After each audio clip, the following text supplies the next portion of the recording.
అర్ధగిరి ఆంజనేయ స్వామి ఆలయం ఆంధ్రప్రదేశ్లోని చిత్తూరు జిల్లా అరగొండ గ్రామంలో ఉంది. ఇది కాణిపాకం వినాయక ఆలయానికి సుమారు 15 కిలోమీటర్ల దూరంలో ఉంటుంది.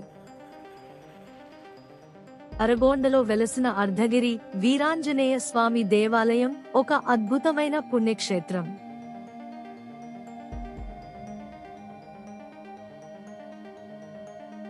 రామాయణ గాథతో ముడిపడి ఉన్న ఈ కొండను పురాణ ప్రసిద్ధమైన ద్రోణగిరి పర్వత శకలంగా భావిస్తారు.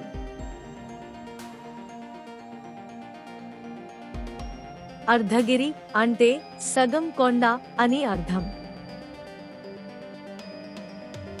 రామ-రావణ యుద్ధ సమయంలో లక్ష్మణుడు మూర్ఛిల్లినప్పుడు అతడిని రక్షించే సంజీవని మూలిక కోసం హనుమంతుడు హిమాలయాలకు వెళ్తాడు.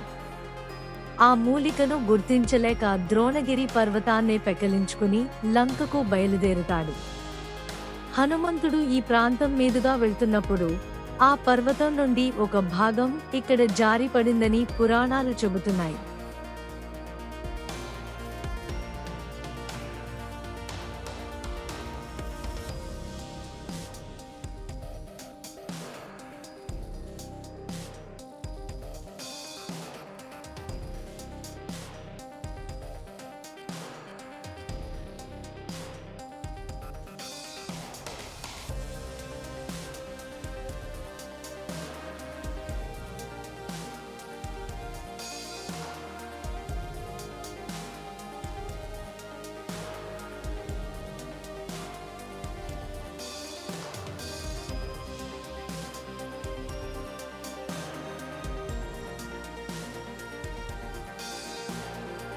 సంజీవరాయ పుష్కరిణి ఔషధ గుణాల నిలయం. ఈ ఆలయ ప్రాముఖ్యత ఇక్కడి సంజీవరాయ పుష్కరిణి. ఈ కోనేటి నీటిలో సంజీవని మూలికల ప్రభావం ఉంటుందని భక్తుల నమ్మకం. ఈ నీరు తాగినా, ఇందులో స్నానం చేసినా ఆస్తమా, క్షయ, చర్మ వ్యాధులు మరియు కీళ్ల నొప్పులు తగ్గుతాయని ప్రతీతి. ఎంతటి కరువు వచ్చినా ఈ కోనేరు ఎండిపోదు.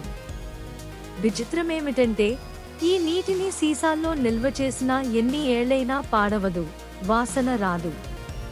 కొండపై ఉన్న అరుదైన ఔషధ మొక్కల వేర్ల గుండా ఈ నీరు ప్రవహించడం వల్లే దీనికి ఈ ఔషధ గుణాలు వస్తున్నాయని శాస్త్రవేత్తలు సైతం అభిప్రాయపడుతున్నారు.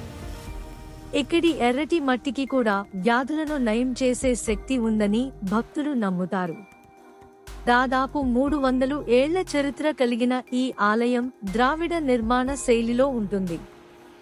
ఇక్కడి విశేషం ఏమిటంటే ఉదయపు సూర్యకిరణాలు మొదట స్వామివారి పాదాలను తాకి ఆ తర్వాత క్రమంగా తల వరకు వ్యాపిస్తాయి.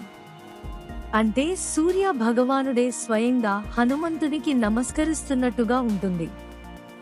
సాధారణంగా దేవుళ్ళు తూర్పు ముఖంగా ఉంటారు, కానీ ఇక్కడి ఆంజనేయుడు ఉత్తరాభిముఖంగా హిమాలయాల వైపు ఉంటాడు. 12 అడుగుల ఎత్తున్న ఈ విగ్రహం కుడి చేత్తో అభయ ముద్రను, ఎడమ చేత్తో సౌగంధిక పుష్పాన్ని ధరించి ఉంటుంది. తోక చివర చిన్న బంగారు గంట ఉండటం ఇక్కడి వాయుపుత్ర శైలి ప్రత్యేకత. ప్రతి నెలలో వచ్చే పౌర్ణమి రోజున ఇక్కడ విశేష పూజలు జరుగుతాయి. హనుమంతుడు పౌర్ణమి నాడే సంజీవని పర్వతాన్ని తీసుకువచ్చాడని నమ్ముతారు. అందుకే ఆ రోజు ఆలయం రోజంతా తెరిచే ఉంటుంది. చంద్రకిరణాల ప్రభావం వల్ల పుష్కరిణిలోని నీటికి మరింత శక్తి వస్తుందని భక్తుల నమ్మకం.